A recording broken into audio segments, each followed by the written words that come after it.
ఎప్పుడు కూడా తెలివిగా పెట్టుబడి పెట్టాలి. తక్కువ మొత్తంలో ఇన్వెస్ట్ చేసి ఎక్కువ లాభాలను అందుకునేలా ప్లాన్ చేసుకోవాలి. మీరు కష్టపడి సంపాదించిన సొమ్ము వృధా కాకూడదంటే సురక్షితమైన పథకాల్లో ఇన్వెస్ట్ చేయాల్సి ఉంటుంది. ఇందుకు ప్రభుత్వం అందించే పథకాలు బెస్ట్ ఆప్షన్ అని చెప్పొచ్చు. ఈ పథకాల్లో పెట్టుబడి భద్రంగా ఉంటుంది. గ్యారంటీ రిటర్న్స్ అందుకోవచ్చు. మరి మీరు కూడా పెట్టుబడి పెట్టాలనుకుంటున్నారా?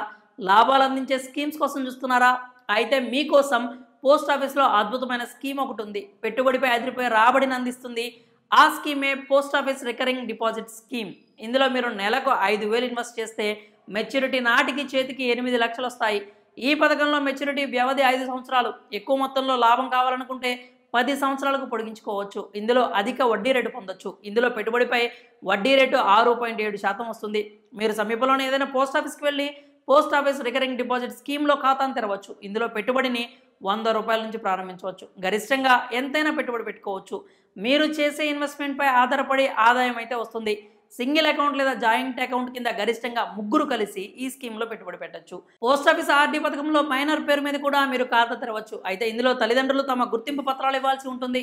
పోస్ట్ ఆఫీస్ రికరింగ్ డిపాజిట్ స్కీమ్‌లో ప్రతి నెల 5,000 పెట్టుబడి పెడితే సంవత్సరానికి 60,000 అవుతుంది.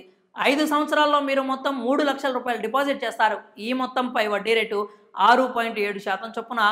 56,830 వడ్డీ ఆదాయం వస్తుంది. మెచ్యూరిటీ సమయానికి మీరు పెట్టిన పెట్టుబడి దానిపై వచ్చే వడ్డీ కలుపుకొని మొత్తం ఫండ్ రూ. 3,56,830 అవుతుంది.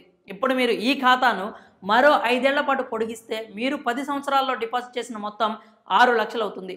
ప్రస్తుతం ఉన్న వడ్డీ రేటు ప్రకారం వడ్డీ మొత్తం రూ. 2,54,272 వస్తుంది. 10 ఏళ్ల మెచ్యూరిటీ కాలానికి మీకు రూ. 8,54,272 వస్తుంది. పోస్ట్ ఆఫీస్లో ఆర్‌డీ పథకంలో 10 సంవత్సరాలు ఇన్వెస్ట్ చేసినట్లయితే మీరు 8 లక్షలకు పైగా అందుకోవచ్చు.